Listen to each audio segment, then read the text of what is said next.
Então, vamos todos, mais uma vez, agradecer ao nosso Mestre Jesus, né, pela oportunidade do trabalho, do estudo, dos domingos. Eu sempre digo, né, que possamos aprender, tirar, fazer bom proveito desses estudos para levar a nossa vida, o nosso dia a dia, também ajudar o nosso próximo. Então, Pai nosso que estais no céu, santificado seja o vosso nome, venha a nós,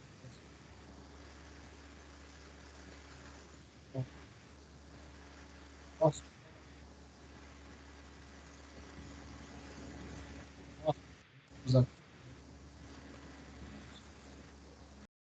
mas livrai de todos os males, que assim seja.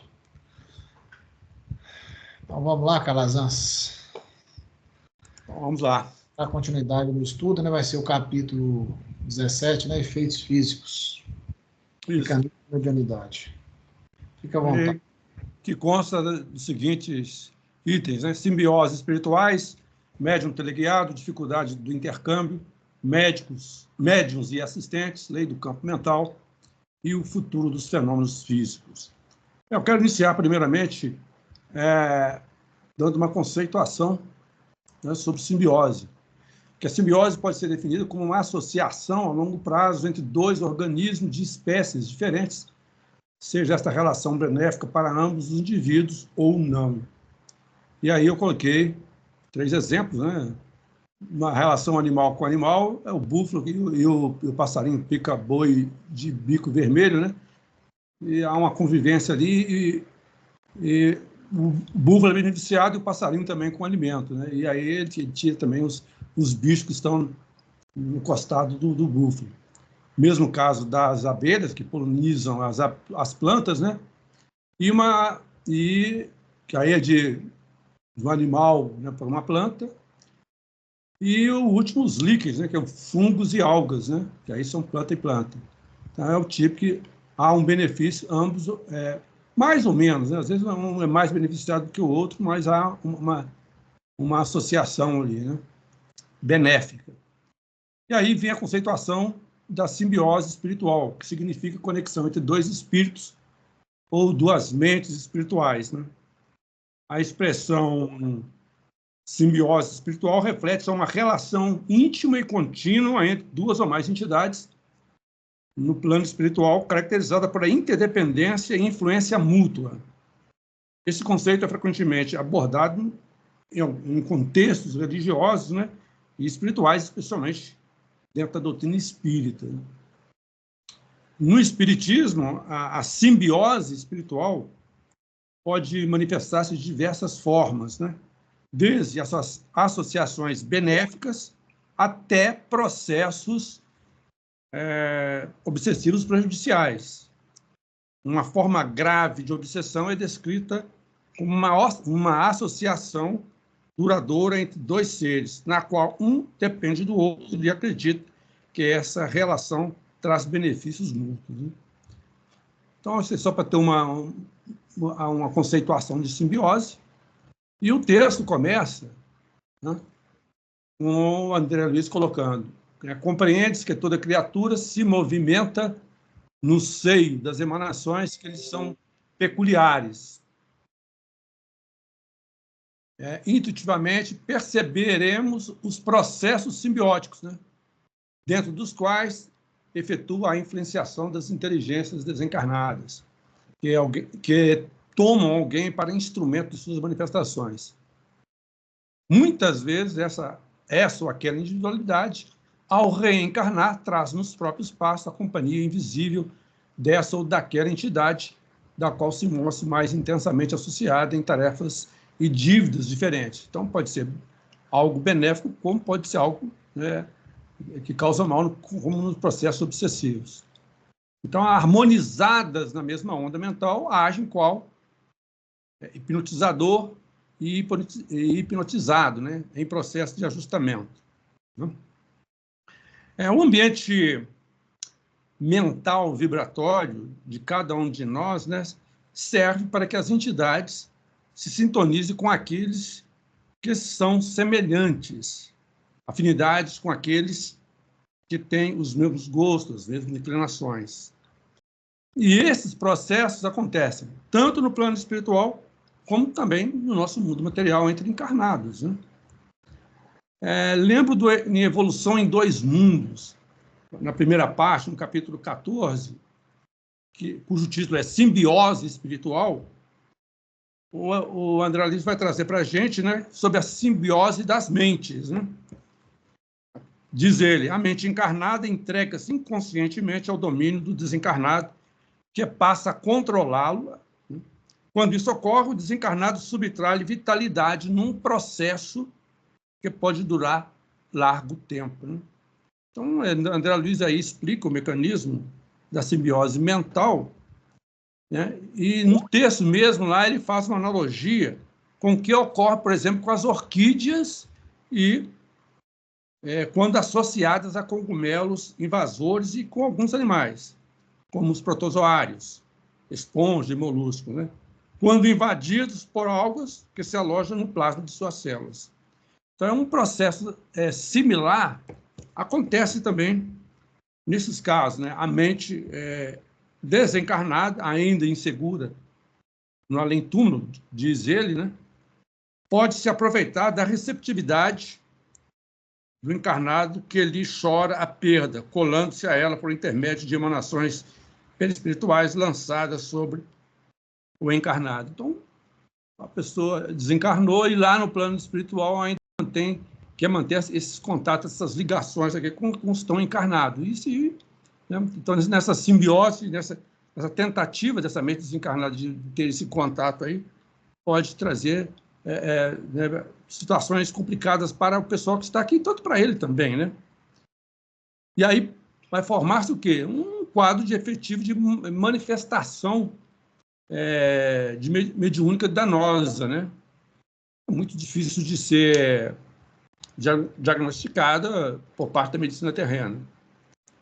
Além disso, a simbiose espiritual também pode ser entendida como uma conexão profunda e harmoniosa. Então, não é só danosa, né? Não é só um processo obsessivo. Essa conexão profunda e harmoniosa que ocorre quando as duas ou mais entidades espirituais se unem para alcançar um objetivo comum, né? Ou para se fortalecerem mutuamente. Nesse sentido, a simbiose espiritual pode ser vista como uma forma de crescimento conjunta no plano espiritual. A gente pode citar, por exemplo, a reencarnação de Chico aqui, ela veio associada à companhia de quem, né? A companhia de Emmanuel. Então, ali, o Chico se beneficiou e também o Emmanuel também se beneficiou, porque foi uma oportunidade dele trazer, né, trazer os conhecimentos que ele trouxe para nós aqui encarnados. Então, foi uma simbiose também que aconteceu, né? Então, e essa ligação, portanto, ela pode ocorrer entre encarnados e desencarnados, né? Ou mesmo também entre encarnado e encarnado, né?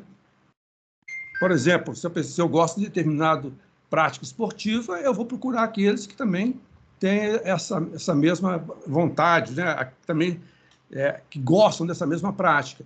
Então, ocorre essa simbiose temporária, né? De estar ali no mesmo propósito. E isso se aplica na nossa vida diária, né? É uma constatação, né, natural nesse tipo de lugar, que a gente procura aqueles que têm esses mesmos pensamentos, as mesmas vontades, né, que nós, né? E em se tratando do mundo invisível, né, entidades desencarnadas estarão observando, né, o nosso campo vibratório e poderão se aproximar, né, para usarmos, né, como ferramentas deles, como instrumentos, novamente, tanto para o bem quanto para o mal. Então, vai depender de que vibrações, nós vamos ver mais à frente, né, que vibrações nós estamos tendo.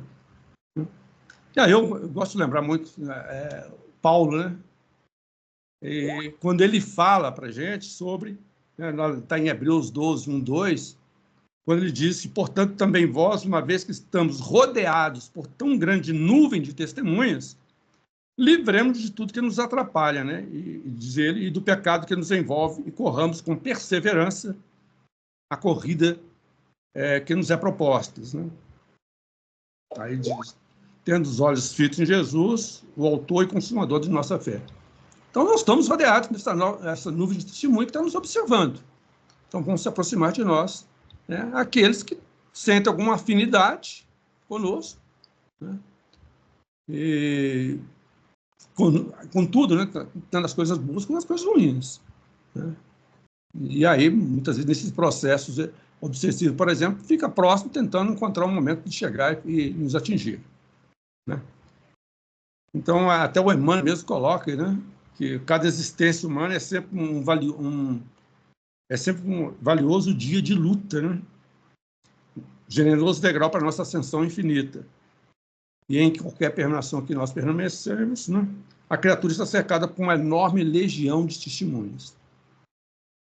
Então, essa simbiose vai ocorrer e é o trabalho nosso, né, tentar né, ter bons pensamentos, bons propósitos, uma mente equilibrada, harmoniosa, para termos boas companhias, né?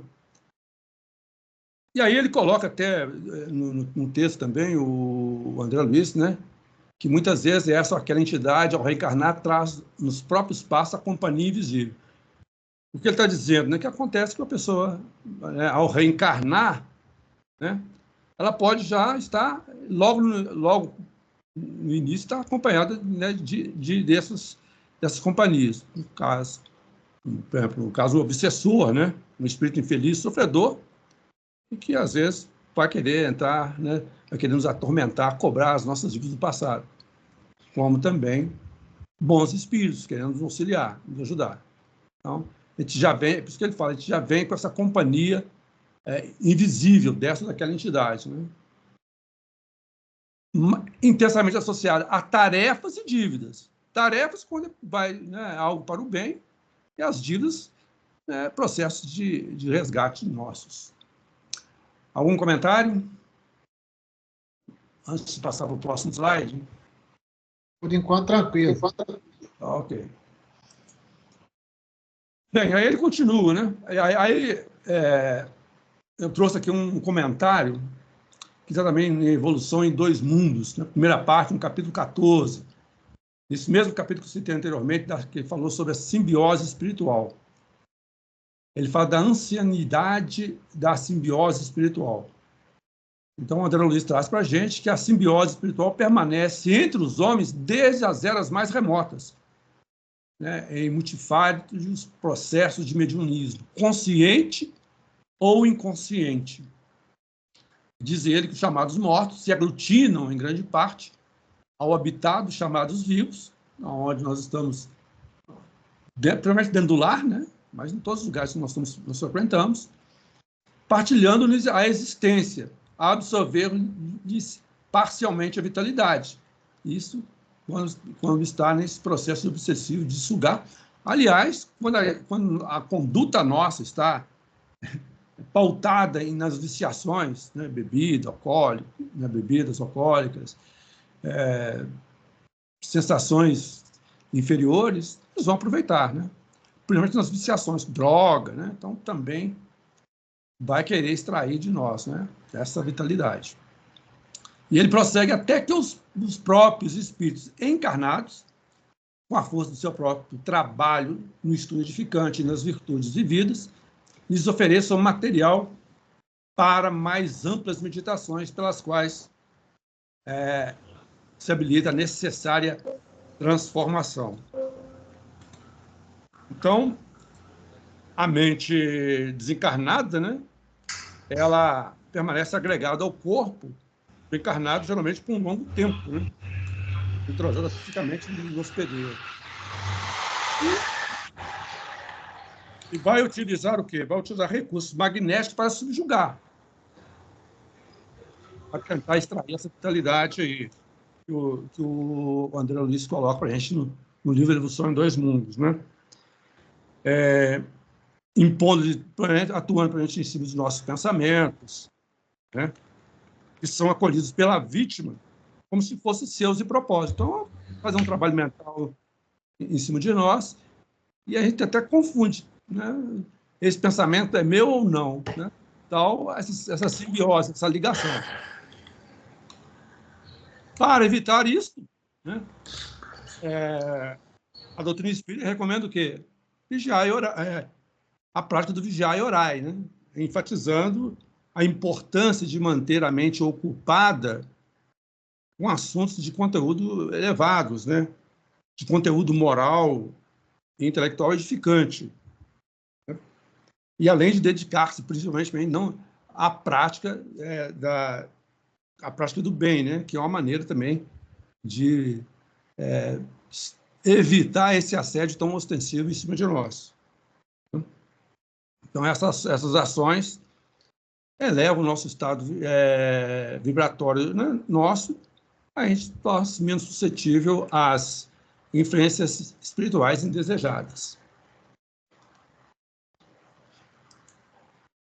Bem, o André Luiz continua, né, falando sobre a simbiose espiritual, diz ele que se a personalidade encarnada apresenta fácil desassociação de suas forças anímicas, temos aí a mediunidade de efeitos físicos sucessíveis de exteriorizar-se em graus diversos. Isso porque comumente somos defrontados na Terra por jovens mal saídos da primeira infância, servindo de medianeiros a desencarnados menos esclarecidos, que com elas se afinam na produção dos fenômenos físicos de espécie inferior, como, por exemplo, batidas, sinais, gestos e vozes. Eu trouxe aí mais no meu slide, lembrando das irmãs Fox, né? Dos acontecimentos que aconteceram lá na cidade de Hydesville, né? Em 1848, nos Estados Unidos, que marcaram o início do espiritismo e do movimento espiritualista nos Estados Unidos, né? No final do século XIX. Então, as duas irmãs, né? A Kate, na época, com 10 anos, e a Margarete, com 14, né, que morava numa casa lá, no estado de Nova York, com seus pais. E a casa tinha uma reputação que era mal assombrada, né? Mas foi a partir de determinado período que a família começou a assustar-se com sons de origem desconhecidas, né? Que incluíam ruídos de batidas, móveis se movendo. Então, esses fenômenos levaram se espalharam rapidamente, e aí o pessoal buscou tentar, né, através da investigação, né, verificar o que está acontecendo e aí, né, promover o crescimento do interesse pelo contato com os espíritos. Né? Então, a atuação em cima de jovens, de 10 a 14 anos. Né? Então, esses são chamados eventos de efeito físico, né, que vai ocorrer, né, quando a pessoa tem essa capacidade aí de fácil, né, desassociação, né, desarticulação das suas forças anímicas, promovendo esses movimentos, né, como foi colocado abaixo aí, batidas, sinais, deslocamentos de vozes.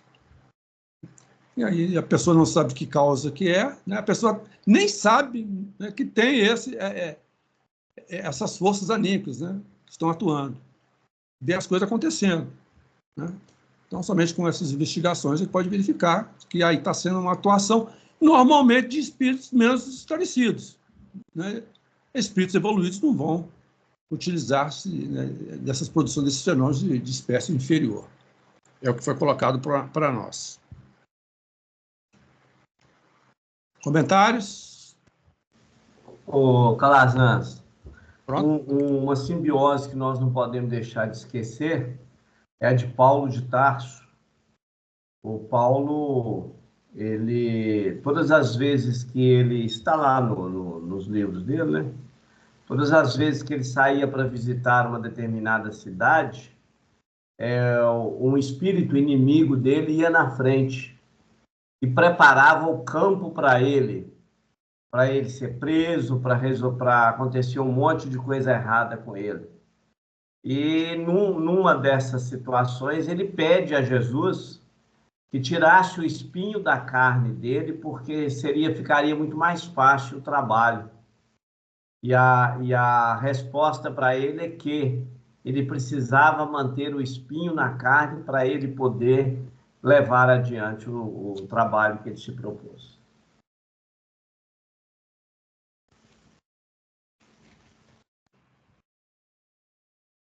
Continuando então, ele vai colocar no próximo slide, né, que é certo que tais manifestações físicas devem ser de entidade de pouca evolução, como eu disse anteriormente, ele disse também, né, que ligadas a médiuns naturais, comportam-se entre os homens como caprichosas crianças, com sentimentos desgovernados, para os quais a intervenção de alguém com autoridade moral, através de advertência ou da prece, bastaria para fazer cessar essas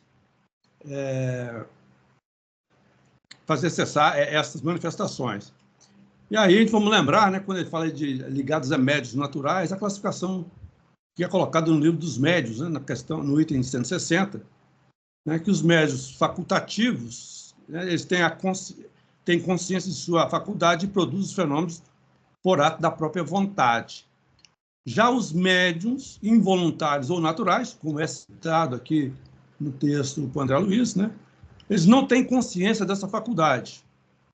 E os fenômenos variados ao seu redor não lhe parecem extraordinários. Eles nem percebem, né, o que está acontecendo. Manifestam em todas as idades e, frequentemente, em crianças muito novas ainda, como eu citei anteriormente. Né? Com relação a esses espíritos, né, o livro dos médios também traz a classificação sobre... o livro dos espíritos, né? Na segunda parte, lá do mundo espírita ou do mundo dos espíritos, quando ele fala da escala dos espíritos, né? Esses que utilizam desses médios para essas atuações, eles são classificados como espíritos batedores e perturbadores, né? E eles manifestam, geralmente, sua presença por efeitos sensíveis e físicos, né? Como pancadas, movimentos, deslocamento de corpos sólidos, agitação do ar, etc. Né? E reconhece que esses fenômenos não derivam de uma causa fortuita ou física, quando denotam caráter intencional e inteligência. Então, quando há algo inteligente, tudo bem. Agora, no caso dessas atuações, né, tem essa atuação. Então, todos os espíritos podem produzir tais fenômenos, né? Mas os de ordem elevada deixam de ordinário como atribuições dos subalternos, né? Mais aptos que as coisas materiais do que com as coisas da inteligência. Então, ele fala que os espíritos superiores não vão ter essas práticas, né, dessas manifestações, né, físicas desse padrão, e fica a cargo quem? Dos espíritos subalternos, né, inferiores.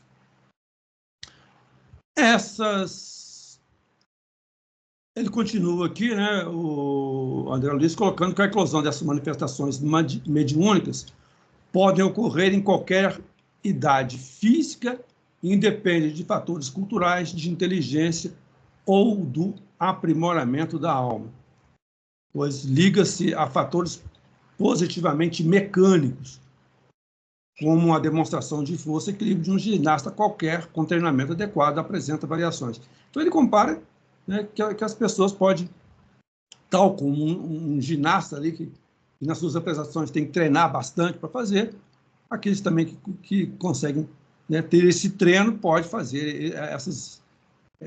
que é algo puramente mecânico, né, pode realizar esses fenômenos, né?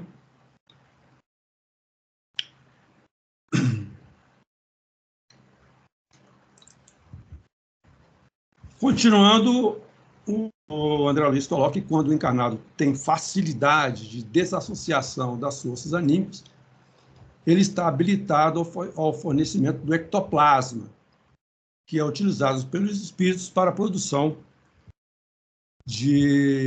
dos fenômenos físicos que atestam a sobrevivência. Está aqui colocando, né, que os espíritos aproveitam disso aí para provar, né, a sobrevivência da alma, né, a continuação o plano espiritual, a imortalidade da alma. Então, e aí eu trouxe para a gente falar, eu trouxe umas considerações sobre o ectoplasma. Primeiro que o termo foi criado por Charles Richer em 1894, né? E lá ele considerou que era uma substância fluídica que emana do corpo do médico que presta para a produção dos fenômenos de efeitos físicos. Ele foi um grande pesquisador, né? Dessas... A Sandra levantou as mãos. Ela quer perguntar. Eu não entendi essa frase aí. Quando o encarnado tem facilidade para desassociação das forças anímicas. Eu não entendi. Quando ele tem facilidade, por exemplo, para o desdobramento, para a emancipação da alma, né? E dos fluidos também, dos fluidos vitais dele. Tal como, por exemplo, na cabine de paz, aquelas pessoas que têm uma facilidade maior desse desprendimento, como também do ectoplasma, né? Então, ele tem a possibilidade de desarticular isto, né? De utilizar isto, essas forças anímicas que ele possui, né? Ah, sim, obrigada.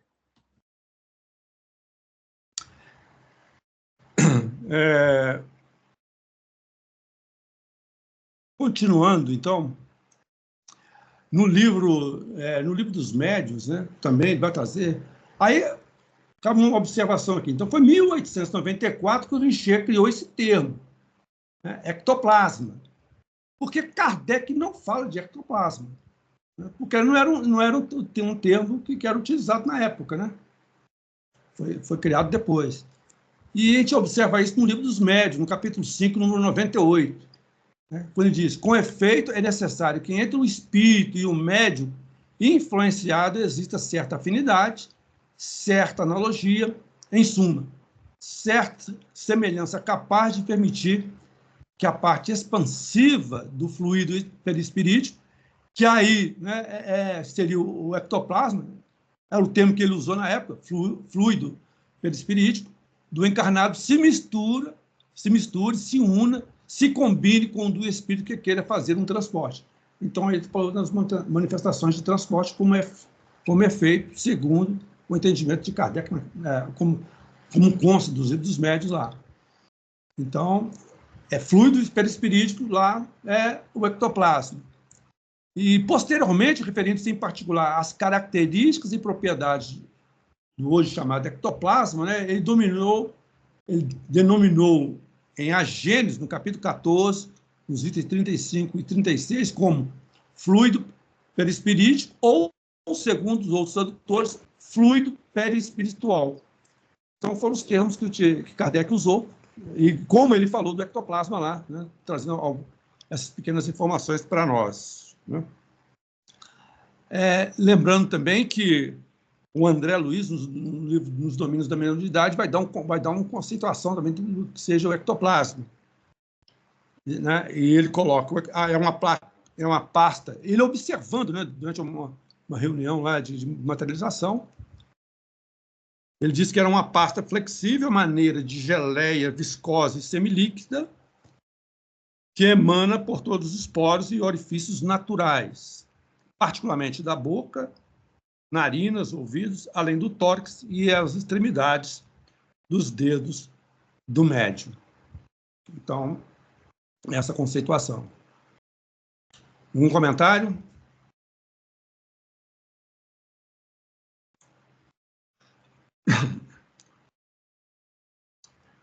Vemos também, no livro que eu trouxe também, no livro dos Missionários da Luz, no capítulo 10, cujo título é Materialização, né? Lá o fenômeno da materialização pode alcançar êxito e necessita de energia de 3 elementos essenciais. Então, para essa manifestação, né,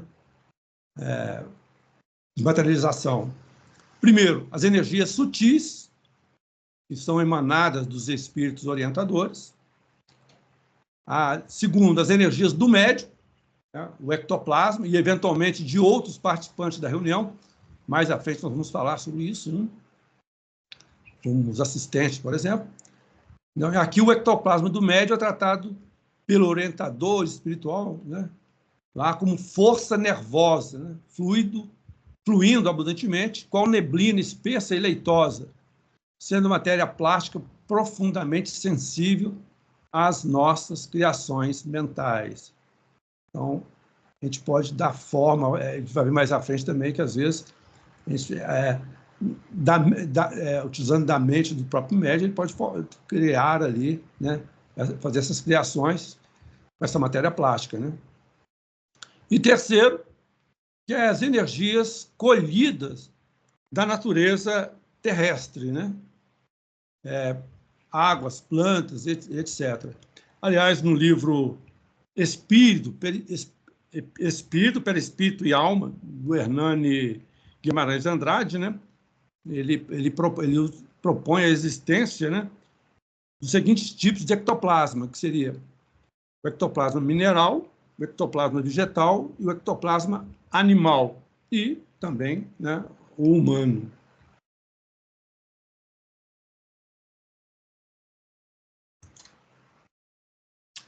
Eu trouxe também aqui,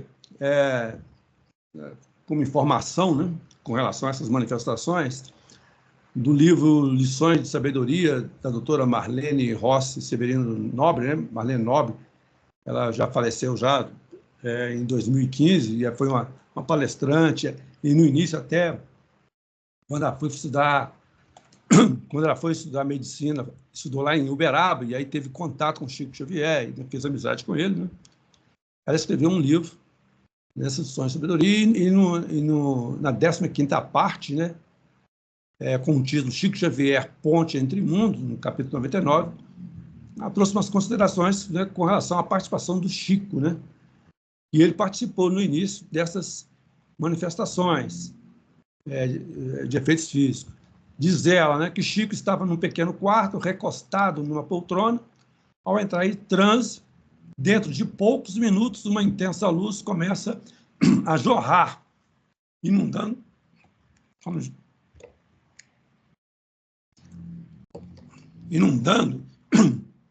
todo o ambiente da reunião. Para a surpresa geral e alegria de todos, era o Emmanuel, né, que ele se materializando, de corpo inteiro, trajado à romana, com as estrelas do Cruzeiro, do Sul, resplandecendo em seu peito. E mais à frente ela coloca também que nessas reuniões que foram realizadas aqui, que ela, né, elas ainda se materializavam, André Luiz e Sheila, que aplicavam passes nos enfermos, deixando perfumados os vasilhames com água. E uma informação que ela trouxe também, que mais tarde Emmanuel recomendou a Chico que não seria conveniente continuar se desgastando nas atividades de materialização, porque a sua tarefa primordial na atual existência, reencarnação, era o livro, né?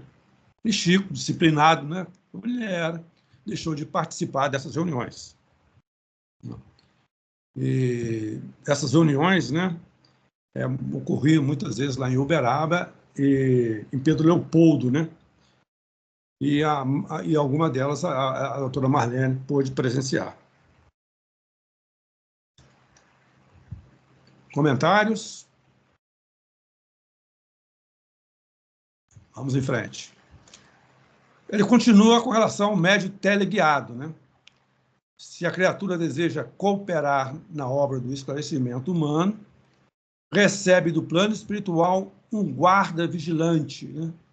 mais comumente chamado o guia, que tem as funções de um zelador ou de um mordomo responsável pelas energias do medianeiro, sempre de posição evolutiva semelhante. Então, não há uma grande discrepância evolutiva entre o médium e esse guia, né?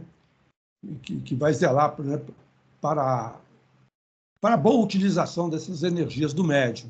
Né? E o André continua dizendo que ambos formam um circuito de forças sob o amparo de instrutores da vida maior, que os utilizam a serviço da beneficência e da educação, em desdobramento do perispírito o médium que age, né, como ele age como uma inteligência teleguiada, né? Então, tanto os instrutores, né, muitas vezes também o guia ali utiliza, né,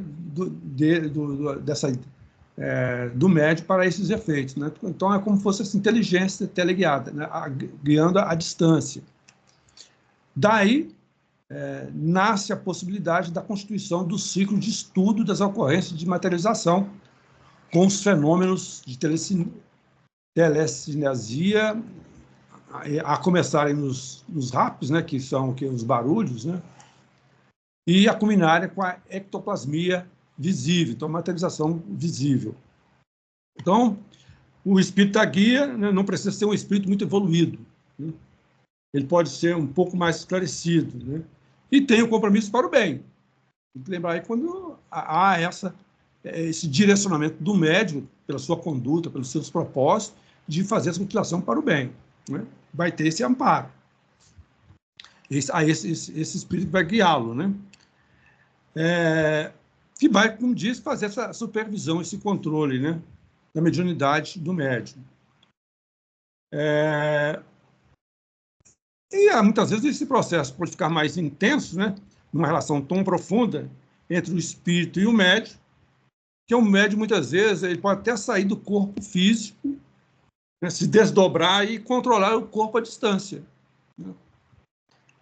Como médium sonambúlico, né, sob o comando do espírito guia, passando a atuar como essa inteligência teleguiada, como foi colocado por André Luiz, né, à distância, a fim de que, desta forma, né, possa se utilizar melhor da mediunidade de efeitos físicos para as atividades que possam ter interesse de crescimento espiritual. Deixar isso bem claro, né? Então, aí ele coloca que esse texto, né, da década passada, do século passado, né, aí, que bem no início, lá, depois da época de Kardec ali, né, até aqui mesmo no Brasil, teve vários grupos de fenômenos de efeitos físicos, né, da qual nós temos até um médico famoso brasileiro, né, nessas manifestações, que é o Francisco Peixoto Lins, o Peixotinho, né, que viveu de 1905 a 1966, né, e que deixou um grande legado, né, o Peixotinho deixou um grande legado das experiências muito ricas que ele participou, né, e que, aliás, faz até parte de um museu, né, de Centro Espírita do Rio de Janeiro, nesses trabalhos dele, né. Então, quando é bem conduzido, e é por isso que ele fala aqui da constituição desse ciclo de estudo, e que, infelizmente, na atualidade, né, já não tem tantas reuniões, né, com esse propósito de estudo, né? Então, limitou-se bastante a essas atividades, né, e com esse propósito de estudo, né?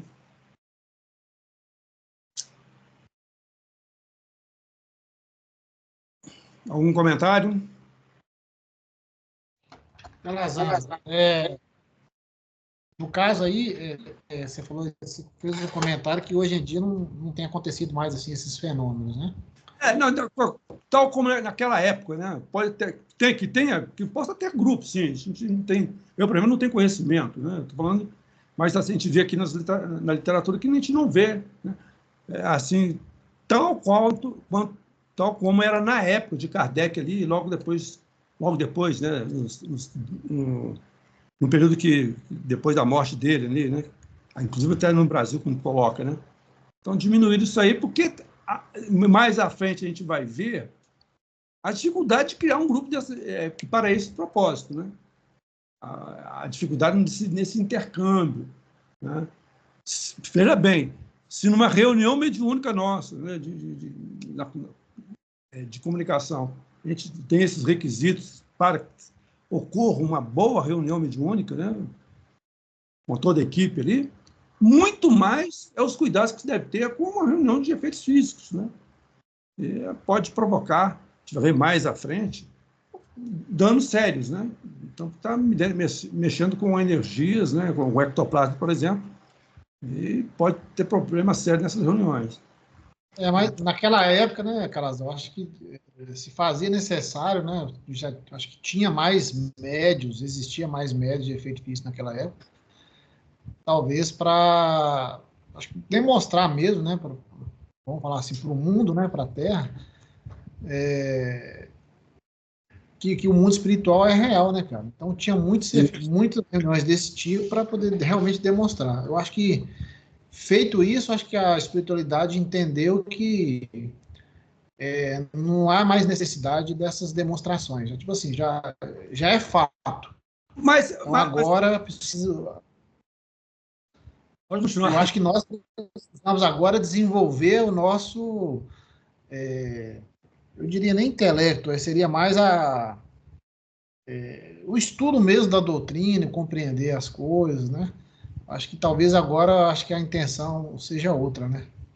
Não sei. Essa é a minha dedução. Mais à frente nesse capítulo, a gente vai ver algumas considerações importantes, né, com relação a esses fenômenos físicos. No futuro, né, eu acho que pode retornar, porque aí já com o pessoal mais instruído, com uma moralidade mais, né, condizente para esses trabalhos, né, aí possam voltar esses estudos.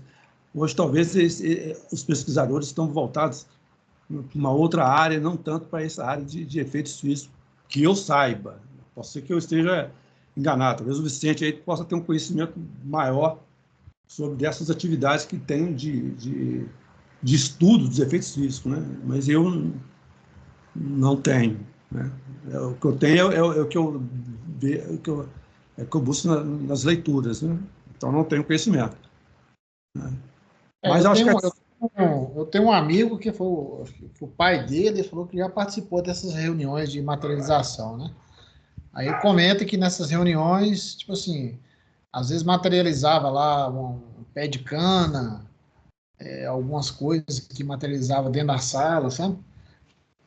Via o espírito, tocava no espírito, aquele negócio todo. Então, realmente são fenômenos interessantíssimos, né? Pelo menos eu teria curiosidade de participar, mas como se diz, o problema que eu vejo é qual a finalidade dessas reuniões. Entendeu? Está só no fenômeno?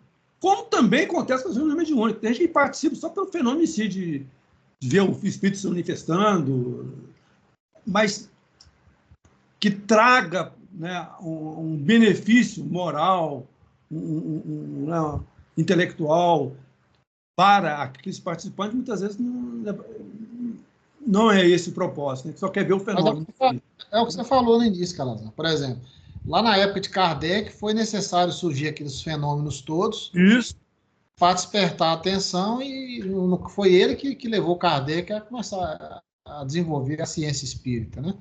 Então, acho que é isso que eu falei. Esses efeitos todos é para despertar o interesse e mostrar, de certa forma, provar, porque já houve vários experimentos, né, de alguns estudiosos que fizeram a respeito disso, para comprovar que realmente existe um mundo espiritual. Acho que agora tipo assim, já é fato, não precisa mais demonstrar isso, teoricamente, né? Então, agora nós precisamos desenvolver isso que você falou, desenvolver mais a moral, entendeu? Talvez, não, eu acho que talvez para nós, né, aqueles espiritualistas, tudo bem. Mas tem muita gente que não acredita em nada, né? É descrente. Morreu, acabou. Isabel levantou a mão, viu? Eu acho que a Isabel quer perguntar alguma coisa. Tá.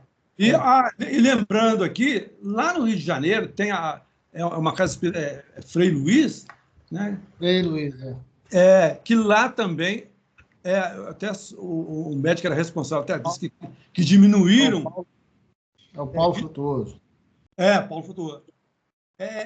Que diminuíram isso, mas antigamente, aqui mesmo, tempos atrás, aí, também tinha lá eventos lá de efeitos físicos, né?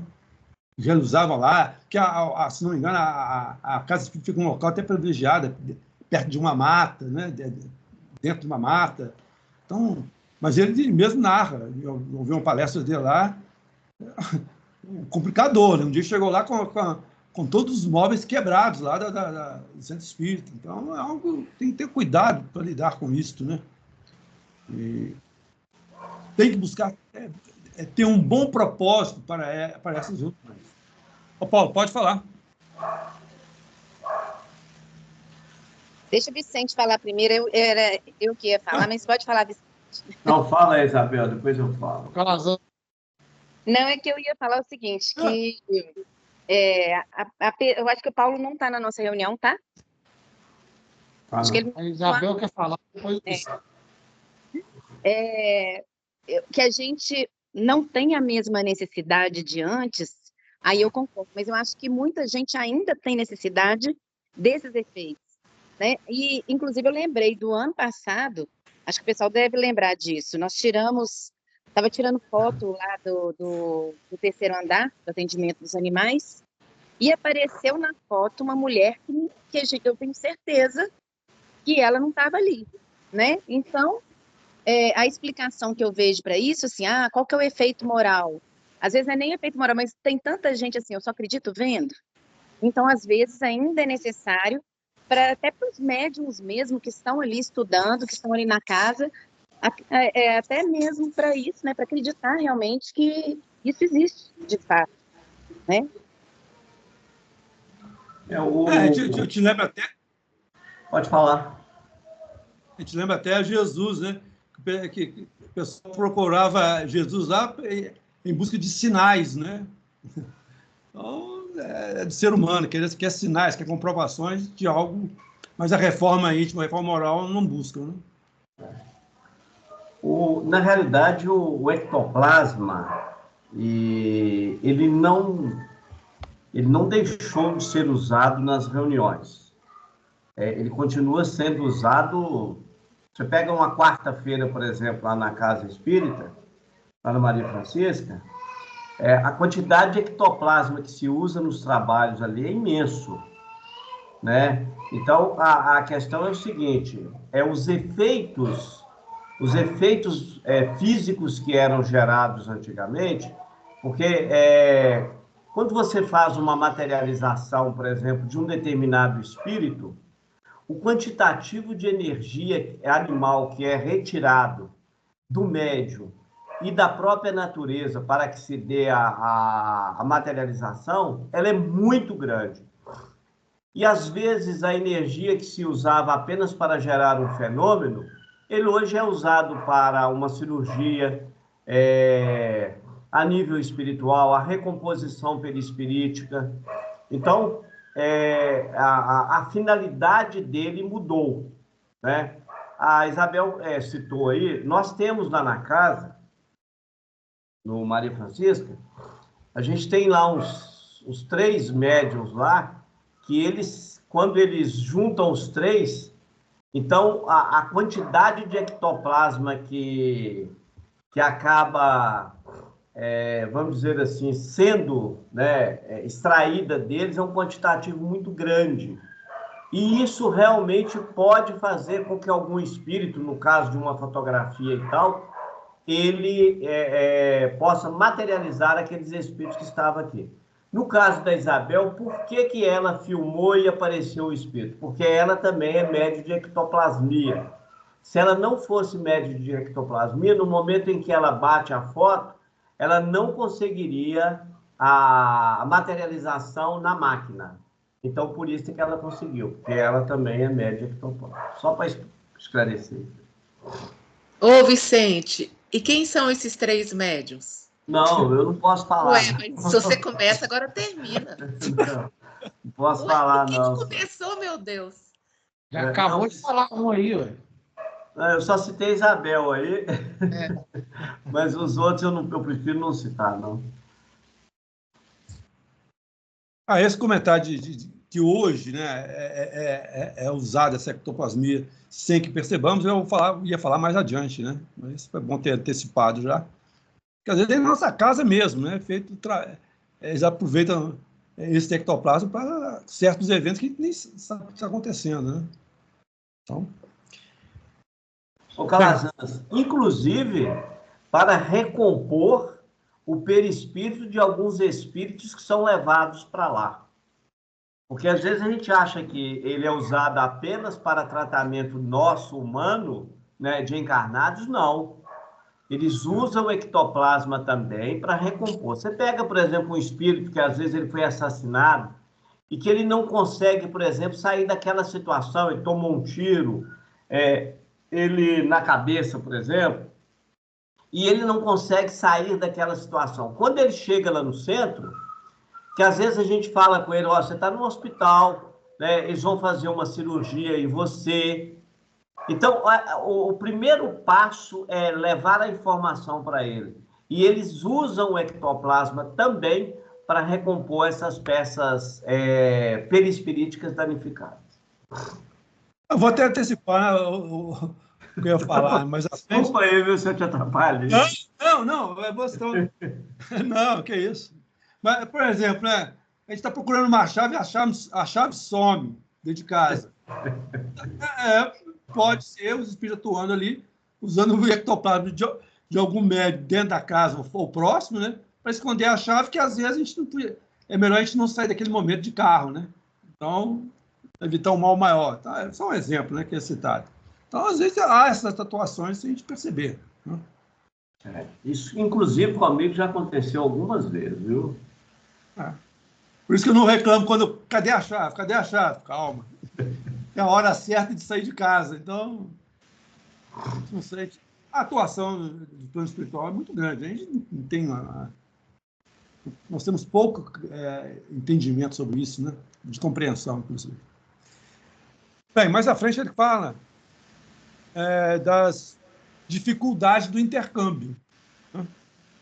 E ele começa dizendo que o campo de oscilações mentais do médium, o envoltório natural e removível, aquele impulso do espírito, é o filtro de todas as operações nos fenômenos físicos.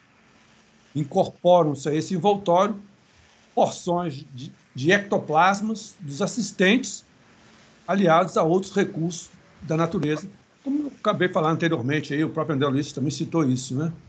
Que o ectoplasma, além do médico, dos assistentes, os recursos da natureza, os próprios espíritos, coordenadores também que fazem essa atuação, né? Mas os elementos essenciais pertencem ao médium, que, consciente ou inconscientemente, pode interferir nas manifestações. A exteriorização dos princípios anímicos nada tem a ver, em absoluto, com o aperfeiçoamento moral. Daí as dificuldades para a manutenção de intercâmbio dilatado e seguro, né, desse tipo de trabalho. Manter isso aí por um longo período é complicado, por essas dificuldades todas, né? Pelo menos nós encarnados, né? Que às vezes não contribui, né? Então não podemos nos esquecer dessas dificuldades que nós criamos voluntariamente e involuntariamente, né, para o plano espiritual. Aliás, estar na carne, né, estar encarnado já é um fator limitador, né, de compreensão. A gente age muito com relação a muita coisa, as coisas puramente materiais, né, das ilusórias do mundo. Então a gente preocupa, a gente não tem a devida preocupação em buscar os valores do espírito, né? E aproveitar, né, inclusive nessas reuniões para ver o quê? Uma oportunidade de crescer-se, né, moralmente também, né? A moralidade aliás, é importantíssima, né, para uma boa condução, né, dessas reuniões de fenômenos mediúnicos, né? Então, a vontade do médium, né, é o filtro, né? Porque, às vezes o médium vai desviar, né, não quer,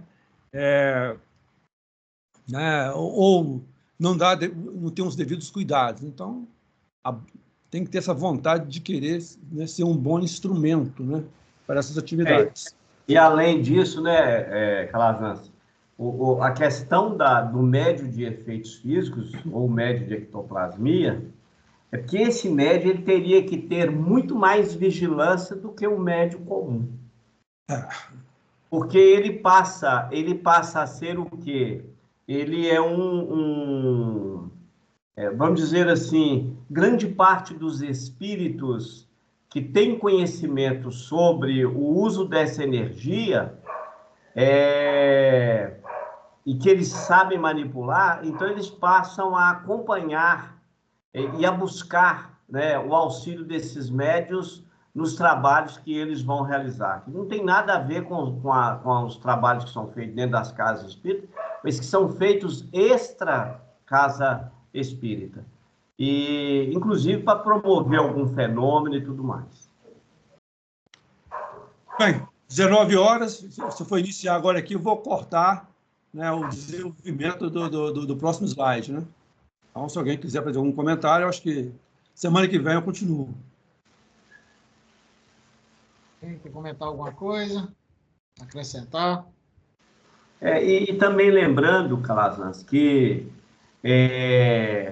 numa reunião de materialização, como você citou, por exemplo, lá na quarta-feira, a gente nota que nos trabalhos também, eu estou usando muito o termo quarta-feira, mas não é só quarta não, viu? Outros dias também. Existe também uma participação muito grande de determinados espíritos que trazem da natureza, que são os elementares, que eles trazem da natureza materiais que a espiritualidade necessita no ambiente das reuniões, em especial se tem a quarta-feira, né, para que sejam feitos tratamentos. Você citou aí no início, né, o ectoplasma extraído dos minerais, dos vegetais, dos animais e dos hominais. Então, você citou os quatro elementos aí. E são elementos que, numa materialização de um espírito, eles necessitam de todas as quatro. Não tem como haver a materialização sem a participação desses elementos. E nos trabalhos que são feitos, eles também usam esses mesmos elementos, até para as chamadas cirurgias que são feitas no perispírito ou no campo fisiológico.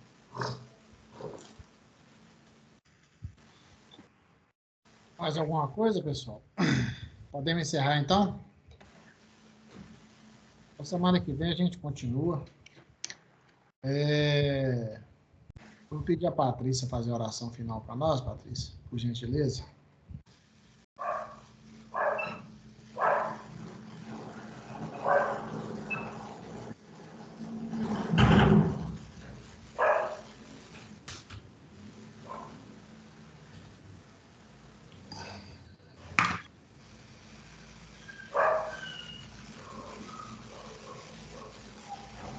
Ajuda aí.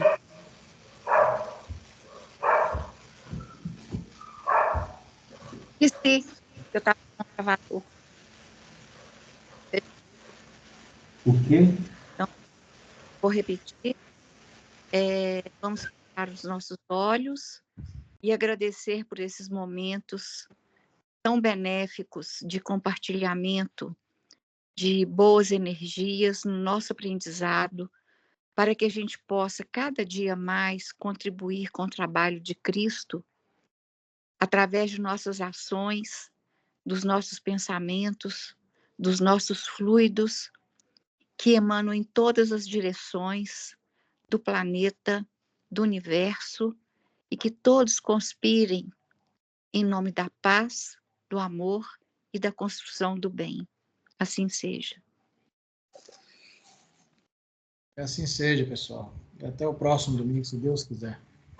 Boa noite aí para todo mundo. Boa noite, pessoal. Obrigada, Calazans. Parabéns aí. Alô, Calazans. Vicente. Olha. Essa semana